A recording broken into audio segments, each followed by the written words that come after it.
কষ্টের পরই আছে সুখ, কষ্টের পরই আছে সুখ। আমাদের জীবনে সুখ বেশি, কষ্ট কম।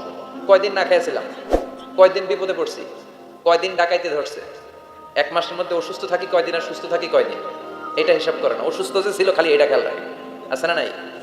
তার মানে ইন্না মাআল উসরি ইউসরা, দুঃখের পরে আছে সুখ, মোটিভেশন, প্রাণটা আবার উদ্বেলিত হয়ে ওঠে। তাই তো আসলে তো দুঃখের পরে সুখ। এজন্য কষ্ট যখন পাবেন, অসুস্থ যখন হবেন, ওইখানেও আনন্দ করবেন, কারণ সামনে আরাম আসতেছে। সুবহানাল্লাহ পড়েন। মুমিনের হারাবার কিছু নাই, দুঃখ পাওয়ার কিছু নাই।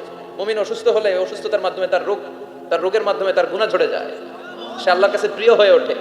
তা আমাদেরকে কেউ হারাইতে পারে? কথা বলেন, আমাদের কেউ ভয় দেখাইতে পারে? মোটিভেশনাল সূরা, সূরাতুল ইনশিরাহ আর সূরাতুদ দুহা, এখানে অনেক হিউজ মোটিভেশন আছে। যারা হতাশ, যাদের জীবন ভাল লাগে না, মরে যেতে মনে চায়, গার্লফ্রেন্ড গালি দিছে, আছে না নাই? আবার বয়ফ্রেন্ড গার্লফ্রেন্ডের গালি দিছে, এ ওড়না পেঁচায়া ফ্যানের মধ্যে ঝুলে আত্মহত্যা করে। কত বড় পাগল তুই, মরলি কেন? গালি দিছে তো কি হয়েছে? হ্যাঁ, বুঝতে চায় না, হতাশ হয়ে যায়। আর বয়স কম তো ইচড়ে পাকা, অল্পতে কাবু হয়ে যায়। এই সূরাগুলো পড়ে না, এখানে আশার বাণী আছে। আজকে আমি যা নিয়ে কথা শোনাবো আপনাদেরকে, শুরুতে আগে সংক্ষেপে বলে দিই। এই সূরার মূল কথা হচ্ছে, মানে সেন্ট্রাল থিম বা সাবজেক্ট ম্যাটার, সূরাতুদ দুহার কেন্দ্রীয় আলোচ্য বিষয় হচ্ছে নিরাশ হবেন না, হতাশ হবেন না, হাল ছাড়বেন না, ভরসা রাখবেন কার উপর? মুমিনরা নিরাশ হয়, হতাশ হয়, হাল ছাড়ে নাকি ভরসা রাখে? কার উপর ভরসা? কার উপর? না নৌকার উপর, ধানের শীষ, নাঙ্গল, হাত পাখা, দাড়িপাল্লা, ভরসা থাকবে একজনের উপর। চিল্লায় বলেন, তিনি কে? Never be sad, never lose hope. Every time you feel like you cannot go, you feel so lost that you are so alone. Don't despair and never lose hope, 'cause Allah is always by your side.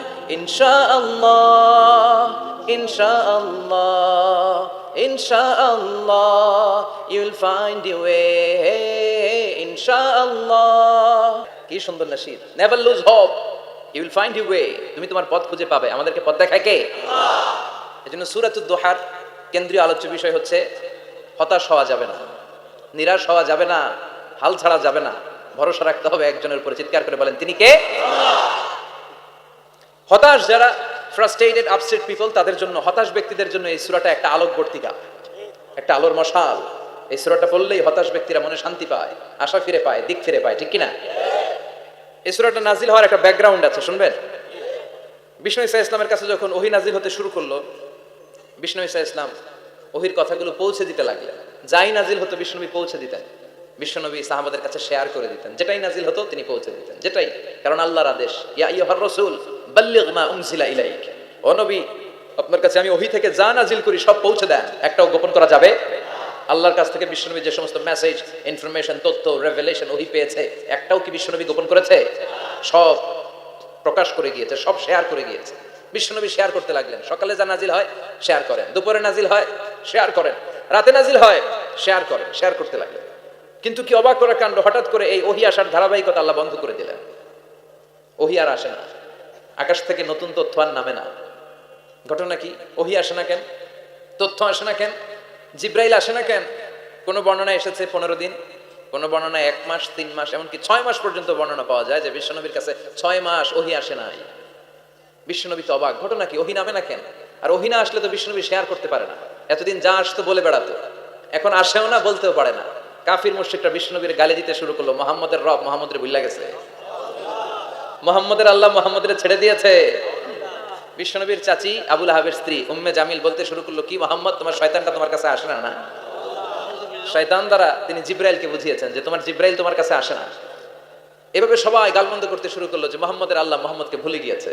Vishnu ঈসা ইসলাম নিজেও হতাশ হয়ে গেলেন। কি রে, ওহী আসে না কেন? আমার কোনো ভুল হচ্ছে না তো? আমার কোনো অপরাধ হয়ে গেল না তো? আল্লাহ কি আমার উপর অসন্তুষ্ট হয়েছেন? আল্লাহ কি আসলেই আমারে ভুলে গেছেন? আল্লাহ কি আমাকে ত্যাগ করেছেন? তিনি কি আমার উপর রেগে আছেন? আমরাও মাঝে মাঝে এরকম হতাশ হয়ে পড়ি। এরকম হতাশ লোক আছে না নাই? কিরে, আমার দোয়া কবুল হয় না কেন? আল্লাহ আমার ডাকে সাড়া দেয় না কেন? আমার জীবনে এত দুঃখ কেন? আমার জীবনে তো ভালো কিছু হয় না, খালি সব কষ্ট আমার কেন? এরকম আছে না নাই? এরকম হতাশদের জন্য এই সূরাটা একটা আলোকবর্তিকা, মোটিভেশনাল সূরা। আলহামদুলিল্লাহ পড়েন। বিশ্বনবীকে আল্লাহ আশ্বস্ত করলেন আর এই সূরাটা নাজিল করলেন আর বললেন ওয়াদ-দুহা, ওয়াদ-দুহা। দুহা মানে আলো, দুহা মানে আলো, প্রভাতের সূর্য কিরণের শপথ। Look up the sunlight, it's a very beautiful day out there. ও নবী হতাশ হবেন না, বেরোন, সকালের সূর্যটা কত সুন্দর, কি ঝলঝলে পৃথিবী, ফকফকে আর তকতকে, দেখলেই মনটা ভরে যায়, ঠিক কি না? দুহা, দুহা মানে আলো, আশার আলো, সম্ভাবনার আলো। আমাদের জীবনে আলোর দরকার আছে না নাই? আলো না থাকলে আমরা বাঁচতে পারবো? আলো লাগে বড় ভালো। এই আজকে আলো না থাকলে আমরা দেখা যেত? এজন্য কোরআনকে আল্লাহ আলো বলেছেন। কোরআনকে কি বলেছে? কিতাবুন আনজালনাহু ইলাইকা লিতুখরিজান নাসা মিনাল যুলুমাতি ইলান নূর। Muhammad, I've revealed this holy Quran unto you to lead the mankind out of darkness into the light. অন্ধকার থেকে লাইট, লাইট মানে কি? আলো, আলোর দিকে নেওয়ার জন্য কোরআন পাঠিয়েছি। আবার বিশ্বনবীকেও আল্লাহ নূর, নূরের সাথে তুলনা করেছেন। আবার বিশ্বনবী আল্লাহর কাছে নূর চাইতেন, বলতেন আল্লাহ আমার ডানে আলো দাও, আমার বায়ে আলো দাও, আমার সামনে আলো দাও, পিছনে আলো দাও, উপরে আলো দাও, নিচে আলো দাও, আমার দেহে আলো দাও, আমার মাংসপেশির ভিতরে আলো দাও, আমার হাড্ডির ভিতরে আলো দাও, আমার জন্য তুমি আলো দাও। পড়েন আমিন। এজন্য আলো ছাড়া বেঁচে থাকা অসম্ভব। আল্লাহ তাআলা আলোর নামে সূরা দিলেন, সূরাতুদ দুহা, প্রভাতের আলো, প্রভাতের সূর্য কিরণের শপথ, আলোর শপথ। সুবহানাল্লাহ পড়েন। এরপর আল্লাহ বললেন ওয়াল লাইলি ইযা সাজা, আলোর শপথ, সকালবেলার সূর্য কিরণের শপথ। দ্বিতীয় আয়াতে আল্লাহ বললেন রাত্রিবেলার শপথ, যখন রাত্রিটা নিঝুম হয় নিস্তব্ধ, নিঝুম আর নিস্তব্ধ রাতের শপথ। তাহলে আল্লাহ আলোর কসম কাটলেন, তারপরে অন্ধকারের কসম কাটলেন, ঠিক কি না? আলো দ্বারা মূলত আল্লাহ তাআলা ওহীর আগমনকে বুঝিয়েছে, আর অন্ধকার দ্বারা আল্লাহ তাআলা ওহীর অনুপস্থিতি বুঝিয়েছে। এটা দিয়ে আল্লাহ বুঝাতে চাইলেন, ও নবী, কাফির মুশরিকরা আপনারা গালি দেয়, ওরা বলে যে আমি আপনার ভুলে গেছি, আমি আপনারে ত্যাগ করেছি, আমি আপনার প্রতি অসন্তুষ্ট। না না, আমি ইচ্ছা করে ওহী পাঠাই না, কারণ সব সময় আলো থাকলে ভালো লাগে না, কিছু সময় অন্ধকারের দরকার আছে না নাই? বুঝে শুনে উত্তর দিয়ে। 24 ঘন্টা আলো, 365 দিন খালি আলো আলো আরো আলো। যদি সূর্যের আলো সব সময় থাকে 365 দিন, ভাল লাগবে? রাতে ঘুমাবেন কেমন? আবার সব সময় ঘুটঘুটে অন্ধকার, আলো নাই, ভাল লাগে? ক্ষেত খামারে চাষ করা লাগবে না, বাজারে যাওয়া লাগবে না। তার মানে আলোরও দরকার আছে, অন্ধকারেরও দরকার আছে। এটা দিয়ে আল্লাহ বুঝাতে চাইলেন নবী ওহী নাজিল করার জন্য দরকার আছে, মাঝে মাঝে ওহী বন্ধ রাখে আপনার বিশ্রাম দেওয়ারও দরকার আছে। চিৎকার করে পড়েন আল্লাহু আকবার। এজন্য আল্লাহ বললেন ওয়াদ-দুহা ওয়াল লাইলি ইযা সাজা মা ওয়াদ্দা'কা রাব্বুকা ওয়া মা ক্বালা ওয়ালাল আখিরাতু খায়রুল লাকা মিনাল উলা। সুবহানাল্লাহ পড়েন। ও নবী, প্রভাতের সূর্য কিরণের শপথ, নিঝুম নিস্তব্ধ রাত্রিবেলার শপথ, আলো আর অন্ধকারের শপথ করে আমি বললাম আপনার প্রভু আপনারে ভুলে যায় নাই, আপনার উপর অসন্তুষ্ট হয় নাই। আমি আল্লাহ ইচ্ছা করে ওহী বন্ধ রেখেছি, কারণ ওহীর একটা পাওয়ার আছে। বারবার ওহী রিসিভ করলে আপনার স্নায়ু এটা সহ্য করতে পারবে না, আপনার দেহ এটারে বরদাস্ত করতে পারবে না। নবী, আমি আপনার প্রতি এত রহম দিল, এত ভালোবাসি, বারবার ওহী নিতে নিতে আপনার যে কষ্ট হয়, এই কষ্টটা আমার আল্লাহর সহ্য হয় না। এজন্য আমি আল্লাহ ইচ্ছা করে কিছুদিন ওহী বন্ধ রাখছি। সুবহানাল্লাহ পড়েন। তার মানে এই নয় যে আমি আপনারে ভুলে গিয়েছি, আমি আপনারে ছেড়ে দিয়েছি। আরে নবী, আমি তো আমার নামের সাথে আপনার নামকে জুড়ে দিয়েছি। লা ইলাহা ইল্লাল্লাহ মুহাম্মাদুর, যেখানে আমার আল্লাহর নাম সেখানে বিশ্ব নবীর নাম আছে না নাই? আজান যখন দেই আল্লাহু আকবারের পরে বিশ্ব নবীর নাম আছে না নাই? একামতে আছে না নাই? আবার আল্লাহর জন্য যখন সালাত আদায় করি শেষ বৈঠকে বিশ্ব নবীর উপরে দুরূদ আছে না নাই? রাফা'না লাকা যিকরাক, ও নবী, আপনার নামকে আমি অনেক উপরে তুলে ধরেছি। আমার নাম যেখানে আপনার নাম ওইখানে, গোটা বিশ্বব্যাপী আপনার নাম ছড়ায় যাবে। ওরা আপনারে গালি দেয় কবি বলে, ওরা গালি দেয় গণক বলে, ওরা বলে আপনি আফতার, লেস কাটা। আসলে যারা আপনারে গালি দেয় ওরাই লেস কাটা। ওরা আপনারে বলে আপনি নির্বংশ, আপনার ছেলেগুলো বেঁচে নাই, মেয়ে বেঁচে আছে, আপনার নাম নেয়ার কেউ থাকবে না। ওই আবু জাহেল, উতবা, সাইবা, ওদের নাম নেয়ার কেউ থাকবে না। আপনি লেস কাটা নন, আপনি নির্বংশ নন। ইন্না শানিয়াকা, চিল্লায় বলেন ইন্না শানিয়াকা। যারা আপনারে গালি দেয়, যারা আপনারা নিয়ে কটু কথা বলে, ওরাই লেস কাটা, ওরাই নির্বংশ। ওদের বংশকে আমি আল্লাহই নির্বংশ করে ছাড়ি। চিল্লায় বলেন ঠিক কিনা? ও নবী, মা ওয়াদ্দা'কা রাব্বুকা ওয়া মা ক্বালা, আপনার রব আপনারে পরিত্যাগ করে নাই, আপনারে ভুলে যায় নাই, আপনারে ছেড়ে দেয় নাই। আপনার রব ইচ্ছা করেই ওহী নাজিল বন্ধ করে রেখেছে। আমি ইচ্ছা করেই আপনারে প্রেসার দিতে চাই নাই গো নবী, কারণ ওহী রিসিভ করা অনেক কঠিন। এটা আস্তে আস্তে আপনি অভ্যস্ত হবেন। সুবহানাল্লাহ পড়েন। ওহীর একটা পাওয়ার আছে না নাই? আমরা তো কি মজায় মজায় কোরআন পাইছি, এই যে কি সুন্দর কোরআন নিয়ে বসে পড়ি, তাফসির করি, কি মজার কোরআন। আহা, এই কোরআনটা রিসিভ করতে যে বিশ্বনবীর কত কষ্ট হয়েছে। এই কোরআনকে আল্লাহ বলেছেন এটা কাউলান সাকিলা, very heavy and weighty word, এটা অনেক ওজনওয়ালা কথা। ইন্না সানুলকি আলাইকা কাউলান, এটার অনেক ওজন। এই কোরআনটা যদি পাহাড়ের উপরে নাজিল করা হতো, পাহাড়গুলো দুমড়ে মুচড়ে ভেঙে টুকরো টুকরো হয়ে খান খান হয়ে যেত, ঠিক কি না? এত কঠিন বানিয়ে এটা। ও নবী, আমি আলোর সাথে ওহির মিল ঘটিয়েছি, আলো দিয়ে ওহিকে বুঝিয়েছি সূর্যের যেমনি কিরণ আছে, তেজ আছে, এই ওহিরও একটা তেজ আছে। এই তেজ, এই কিরণ আপনি সবসময় সহ্য করতে পারবেন না। এজন্য আমি ইচ্ছা করে কিছুদিন ওহি নাজিল করা বন্ধ করে রেখেছি। সুবহানাল্লাহ পড়ে। ইচ্ছে করে আমি নাজিল করি নাই। সব সময় নাজিল হলে আপনার ভালো লাগতো না। বুখারীর বর্ণনা, আয়েশা বলতেন শীতের রাতে, কনকনে মাঘ মাসের শীতের রাতে যখন বিশ্বনবীর উপর কোরআনের আয়াত নাজিল হতো, বিশ্বনবী ঘেমে ঘেমে একাকার হয়ে যেতেন। হাত্তা লা ইয়াতাফাসসাদু জাবিনুহু আরাকান, বিশ্বনবীর দাড়ি আর থুতনি বেয়ে ঝরঝর করে পানি পড়তো। আমরা কম্বল গায়ে দিয়ে থাকি আর বিশ্বনবী ঘামে। সুবহানাল্লাহ কইবেন না? এটা কওলান সাকিলা, অনেক ওজনওয়ালা কথা। আবার বিশ্বনবী যখন ওটের উপরে বসে থাকা অবস্থায় কোরআনের আয়াত নাজিল হতো, ওটের বুকটা মুহূর্তের মধ্যে বালুর মধ্যে, জমিনের মধ্যে লেগে যেত। ঘোড়ায় চড়া অবস্থায় বিশ্বনবীর কাছে যখন কোরআন নাজিল হতো, ঘোড়ার পা গুলো মরুভূমির বালুতে দেবে যেত। মাঝে মাঝে বিশ্বনবী সাহাবাদের রানের উপরে, পায়ের উপরে মাথা দিয়ে শুয়ে পড়তেন, ক্লান্ত শ্রান্ত।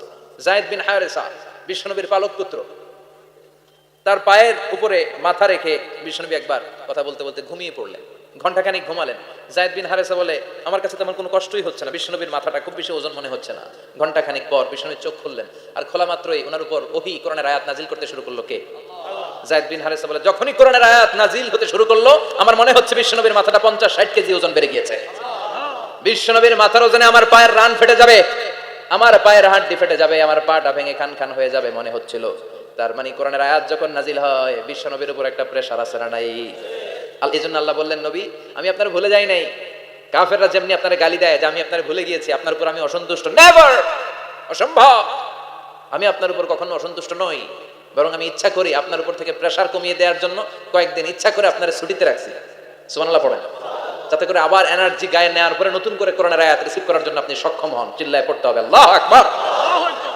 এজন্য আল্লাহ বললেন, ওয়াদ-দুহা ওয়াল-লাইলি ইযা সাজা মা ওয়াদ্দা'আকা রাব্বুকা ওয়া মা ক্বালা ওয়ালাল আখিরাতু খায়রুল লাকা মিনাল উলা। এরপর আল্লাহ বললেন, নবী ওয়ালাল আখিরাতু খায়রুল লাকা মিনাল উলা, and verily indeed the hereafter is far better for you than this dunya.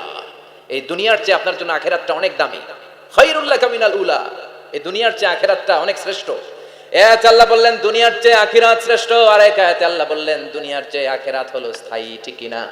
বাল তু'থিরুনাল হায়াতাদ দুনিয়া ওয়াল আখিরাতু খায়রুন ওয়া আবাকা। তোমরা দুনিয়ার জীবন নিয়ে পাগল পাড়া হয়ে থাকো, আল্লাহ বললেন দুনিয়ার জীবনের চাইতে আখিরাতের জীবন শ্রেষ্ঠ এবং স্থায়ী, ঠিক কি না? কার কথা? দুনিয়া স্থায়ী না আখিরাত স্থায়ী? দুনিয়া শ্রেষ্ঠ না আখিরাত শ্রেষ্ঠ? কিন্তু আমরা কোনটার পিছনে দৌড়াই? খালি দুনিয়া দুনিয়া। দুনিয়া কে মজা লে লো, দুনিয়া তোমারি হ্যায়, কিন্তু জান্নাত কে মজা লে লো, জান্নাত তোমারি হ্যায়, ওইটা কয় না? আছে না নাই? দুনিয়ার পেছনে পাগল হয়ে আমরা পড়ে থাকি। এই দুনিয়ার জীবনটা একটা মায়াজাল, এটা একটা মরিচিকা। এই মরিচিকা, এই ধোঁকা, এই লালসা আর এই মায়াজালের পেছনে আমরা ছুটছি। ছুটতে ছুটতে হুট করে একবার কবরের ভিতরে ঢুকতে হবে। কথা বলেন, তখন আমাদের টনক নড়বে। এজন্য দুনিয়া মুমিনদের জন্য শ্রেষ্ঠ আর স্থায়ী জায়গা নয়। মুমিনের আসল জায়গা হচ্ছে আখিরাত। মুমিনের শান্তি আর কল্যাণের জায়গা হচ্ছে আখিরাত।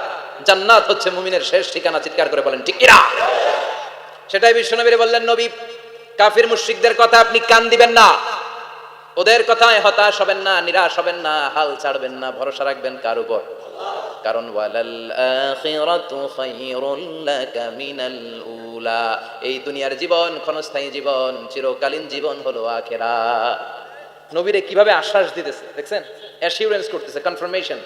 এই সূরাটা যে শান্তির সূরা, মোটিভেশনের সূরা, অনুপ্রেরণার সূরা, ইন্সপাইরেশন যে জায়গায়, প্রতিটা আয়াতে আপনি ইন্সপাইরেশন পাবেন। তো প্রতিটা আয়াতে আপনি উজ্জীবিত হবেন, সজীব হবেন, এনথিউজিয়াস্টিক এন্ড এনার্জেটিক হবেন, আপনি এনার্জি ফিরে পাবেন। আলহামদুলিল্লাহ পড়েন। এরপর বিশ্বনবীর আরো খুশি করার জন্য আল্লাহ বললেন, ওয়ালা সাউফা ইউতিকা রাব্বুকা ফাতারদা। ও নবী, অচিরে এমন এমন জিনিস আমি আপনারে দান করব, এগুলো পেয়ে আপনি খুশি হয়ে যাবে। কে বলে? কারে বলে? শুনতেছেন? বুঝতেছেন? কষ্ট হচ্ছে না তো? ওয়ালা সাউফা ইউতিকা রাব্বুকা ফাতারদা। অচিরেই এমন এমন জিনিস আমি আল্লাহ আপনারে দান করব। ওরা আপনারে গালি দেয়, ওদের কথা আপনার মন খারাপ, আপনি হতাশ, ভয় পাবেন না নবী। হতাশ হবেন না, নিরাশ হবেন না, আমার উপর ভরসা রাখেন না। এমন এমন জিনিস আমি আপনারে দেব, ফাতারদা, ওগুলো পেয়ে আপনি খুশি হয়ে যাবেন। সুবহানাল্লাহ পড়েন। আল্লাহর কাজই হলো বিশ্বনবীরে খুশি রাখা। Verily I'm going to give you something that will make you happy. এমন জিনিস আপনারা দেব নবী, আপনি খুশি হয়ে যাবেন। আল্লাহর কাজই হচ্ছে বিশ্বনবীরে খুশি রাখা। যেখানে বিশ্বনবীর মন খারাপ, ওইখানে বিশ্বনবীর আল্লাহ আছে না নাই? বিশ্বনবীর উপাধি দিয়েছেন আল্লাহ হাবিবুল্লাহ, কি দিয়েছে? আর সাইয়েদনা ইব্রাহিমের উপাধি খলিলুল্লাহ। দুইজনই আল্লাহর প্রিয়, দুইজনই উলুল আজমি মিনার রাসূল। কিন্তু খলিল মানেও বন্ধু, হাবিব মানেও বন্ধু। খলিল মানে এমন বন্ধু যেই বন্ধু আল্লাহরে খুশি করার জন্য কাজ করে, আর হাবিব মানে এমন বন্ধু যেই বন্ধুরে খুশি রাখার জন্য আল্লাহ নিজেই কাজ করে। কি শান, কি মান এই নবীর! আর ওই নবীরা গালি দেয়, এগুলো জাহান্নামের নরকীট আর পিতৃ পরিচয়হীন জারদ সন্তান। As a father, as a teacher, as a commander, as a lawgiver, as a lawmaker, as a reformer of the society, Muhammad is the superman of the world. উনি সুপারম্যান, উনি অসাধারণ ব্যক্তিত্ব, আনপ্যারালাল পার্সোনালিটি। ওনার জীবনী নিয়ে পড়া শুরু করলে এটা শেষ হয় না। বিয়ন্ডলেস, বাউন্ডলেস, বটমলেস, এটা তলাবিহীন সাগর। বিশ্বনবীর জীবনী একটা সাগর, কিন্তু সাগরের কি নাই? সুবহানাল্লাহ কইবেন না? এই বিশ্বনবীর খুশি রাখা কার কাজ? যেখানে বিশ্বনবী হতাশ, যেখানে বিশ্বনবীর মন খারাপ, বিশ্বনবীর মন ভালো করে দেয় কে? এজন্য আল্লাহ বললেন ওয়ালা সাউফা ইউতিকা রাব্বুকা, অচিরেই আপনার রব আপনাকে এমন এমন জিনিস দান করবে নবী, এগুলো পেয়ে আপনি খুশি হয়ে যাবেন। কিভাবে নবী খুশি হয়েছে, কিভাবে নবীর আল্লাহ খুশি রাখবে শুনবেন? শুনবেন শুনবেন? দেখেন, খেয়াল করে বুঝতে হবে কিভাবে আল্লাহ তাআলা বিশ্বনবীকে খুশি করেন। দেখেন, বিশ্বনবীর প্রথম কোথায় খুশি করলেন? বিশ্বনবী মক্কার জমিনে দাওয়াতি কাজ যখন শুরু করলেন, তিনি দেখলেন বিশ্বনবী খুব ভালো অ্যানালাইসিস করতে পারতেন। তিনি মক্কার সোসাইটিটাকে, সমাজটাকে বিশ্লেষণ করে অ্যানালাইজ করে উনি দেখলেন যে এই মক্কায় দাওয়াতি কাজের একটা শক্ত অবস্থান নিতে হলে দুইজন লোকের একজন আমার চাই। সুবহানাল্লাহ পড়েন। কি বিশ্লেষণ শক্তি, কি চিন্তা শক্তি! উনি ঘেটে ফেললেন, উনি বুঝে ফেললেন সবাইকে দেখে যে দুইজনের একজন আমার সাথে না থাকলে আমার দাওয়াতি কাজ চালানো কষ্ট হয়ে যাবে। এজন্য গভীর রাতে তাহাজ্জুদের নামাজ শেষে আল্লাহর কাছে কেঁদে কেঁদে বিশ্বনবী দোয়া করে, আল্লাহ আল্লাহুম্মা আইজ্জাল ইসলাম বি আহাব্বির রাজুলাইনি ইলাইক। আল্লাহ, দুইজন লোকের যেই লোকটারে তোমার দরবারে মকবুল মনে হয়, ভালো লাগে, পছন্দ হয়, তাদের একজনকে ইসলামের ভেতরে ঢুকিয়ে দিয়ে ইসলামকে তুমি বিজয় দান করে দাও। ও আল্লাহ, দুইজনের একজনকে আমার চাই। একজন হলো আবি জাহাল ইবনে হিশাম, হিশামের বেটা আবু জাহাল, আও উমর ইবনুল খাত্তাব, অথবা খাত্তাবের বেটা উমর। সুবহানাল্লাহ পড়ে। সাথে সাথে দোয়া কবুল করলো কে? কার জন্য করলো? নাকি আবু জাহেলের জন্য?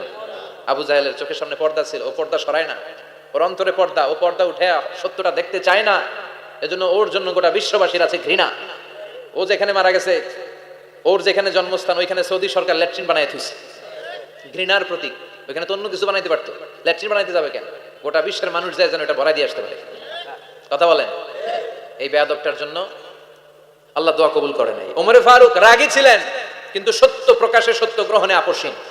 সত্য দেখলেই উনি মেনে নিতেন। এটা জাহেলি যুগে ওনার মধ্যে এই গুণ ছিল। আল্লাহু আকবার। বিশ্বনবী কেঁদে কেঁদে দোয়া করে, আল্লাহ মক্কার জমিনে এই দুইজনের একজন যদি কালেমা না পড়ে, মক্কার জমিনে দাওয়াতি কাজ চালিয়ে যাওয়া কঠিন হয়ে যাবে। হয় হিশামের বেটা আবু জাহেল কিংবা খাত্তাবের বেটা ওমরকে তুমি ইসলামে ঢুকাও। আল্লাহ ওমরের জন্য দোয়া কবুল করলেন। বিশ্বনবী তখনও বুঝতে পারেন এই দোয়াটা কার জন্য কবুল। হঠাৎ ওমরে ফারুক বিশাল একটা নাঙ্গা তলোয়ার নিয়ে বিশ্বনবীকে হত্যা করার জন্য ছুটে এলো। বিশ্বনবী তখন মক্কার আরকাম ইবনে দারুল আরকামের ঘরে সাফা পাহাড়ের পাদদেশে লুকিয়ে লুকিয়ে দাওয়াতি কাজ করতেন। আশেপাশে সাহাবীরা বসা। বিশ্বনবীর চাচা হামজা ইবনে আব্দুল মুত্তালিব বললেন, নবী তাড়াতাড়ি পালিয়ে যান, ওই যে দেখা যায় ওমরে ফারুক তলোয়ার নিয়ে আপনারে মারতে আসছে। বিশ্বনবী বললেন, চাচা সরে যান, সাহাবীদেরকেও সরে যেতে বলেন, দরজাটা খুলে দেন, ওমরকে আসতে দেন। আমার তো মনে হচ্ছে ওই যে তাহাজ্জুদের নামাজ পড়ে আল্লাহর কাছে কেঁদে কেঁদে আমি দোয়া করেছি, আমার দোয়াটা আজকে কবুল হতে চলেছে। আমার তো মন বলছে আল্লাহ দোয়াটা কবুল করবে। দরজা খুলে দেন। ওমর ফারুক চলে আসলেন, এসে তলোয়ার রেখে দিয়ে আঙ্গুল উঁচু করে বললেন, আশহাদু আল্লা ইলাহা ইল্লাল্লাহ, আশহাদু আন্নাকা মুহাম্মদ রাসূলুল্লাহ। ঝিনুকের ভেতর লুকিয়ে থাকে যেমন মতি, ঝিনুকের ভেতর লুকিয়ে থাকে যেমন মতি, কালমা শাহাদাতে আছে আল্লাহর জ্যোতি, কালমা শাহাদাতে আছে আল্লাহর জ্যোতি। সুবহানাল্লাহ পড়েন। কি আল্লাহর জ্যোতি এসে ওমরে ফারুকের হৃদয়টাকে নুরানি করে দিল। তিনি তলোয়ার রেখে ঘোষণা দিলেন, আশহাদু আল্লা ইলাহা ইল্লাল্লাহ ওয়া আশহাদু আন্নাকা মুহাম্মাদ আব্দুল্লাহি ওয়া রাসূলুহু। বিশ্বনবী খুশি হয়ে গেলেন। ফাতারদা ওয়ালা সাউফা ইউতিকা রাব্বুকা ফাতারদা। ও নবী, অচিরেই এমন এমন জিনিস একটার পর একটা আমি আপনারে দান করব, এগুলো পেয়ে আপনি খুশি হয়ে যাবেন গো নবী। আপনার অন্তরে দুঃখ, কষ্ট, হতাশা, আপসেট হওয়ার মানসিকতা, ফ্রাস্ট্রেশন কিছু আল্লাহ রাখবো না। ওয়ালা সাউফা ইউতিকা রাব্বুকা ফাতারদা। অচিরেই এমন এমন জিনিস আমি আল্লাহ আপনারে দেব, আপনি খুশি হয়ে যাবেন।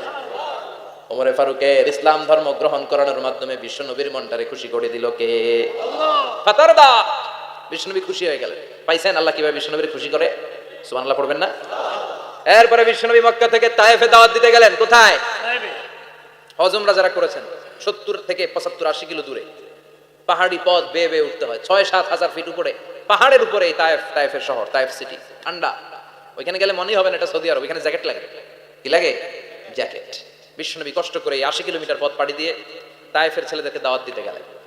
কিন্তু বিশ্বনবীর দাওয়াতি এই ডাকে, এই আহ্বানে তারা সাড়া দেয় নাই। বিশ্বনবীর এই দাওয়াতকে তারা রিজেক্ট করেছে। বিশ্বনবীকে পাথর মেরেছে, বিশ্বনবীর মোবারক দেহটাকে রক্তাক্ত করেছে। আমার নবীর এই সুন্দর দেহটা বেয়ে বেয়ে ঝরঝর করে রক্ত ঝরেছে। তায়েফের মাটি সাক্ষী, তায়েফের পাথর সাক্ষী। 3টা জায়গায় বিশ্বনবী বেহুশ হয়েছে। এখনো ওখানে গেলে স্থানীয় লোকরা বলে, বংশ পরম্পরায় ওরা জেনে এসেছিল যে এই জায়গাগুলোতে বিশ্বনবীকে আঘাত করা হয়েছে। এখনো লোকজন দেখায়, এখানে পড়েছিল বিশ্বনবী, ওখানে পড়েছিল, ওখানে পড়েছিল, ওই খেজুর বাগানে বিশ্বনবী লুকিয়েছিল, আজও ওখানে খেজুর বাগানই করে রাখছে ওরা। আল্লাহু আকবার পড়েন। খেয়ে না খেয়ে দিন প্রচারের কাজে নিজেকে দিয়েছ বিলিয়ে, তায়েফের কাফিরেরা চিনল না সে আলো, দুষ্ট ছেলেদের পিছু দিল লেলিয়ে। পাথরের আঘাতে ক্ষত বিক্ষত হয়ে সারা শরীর থেকে রক্ত ঝরে। হে রাসূল, তোমাকে ভুলি আমি কেমন করে, হাজার ব্যথা বেদনার পরে। ফিরে আসনি তুমি আপন ঘরে, দিনের আলো তুমি ছড়িয়ে দিতে, চলে গেলে মদিনায় মক্কা ছেড়ে। হে রাসূল, তোমাকে ভুলি আমি কেমন করে, হে রাসূল, তোমাকে ভুলি আমি কেমন করে। ঠিক কি না?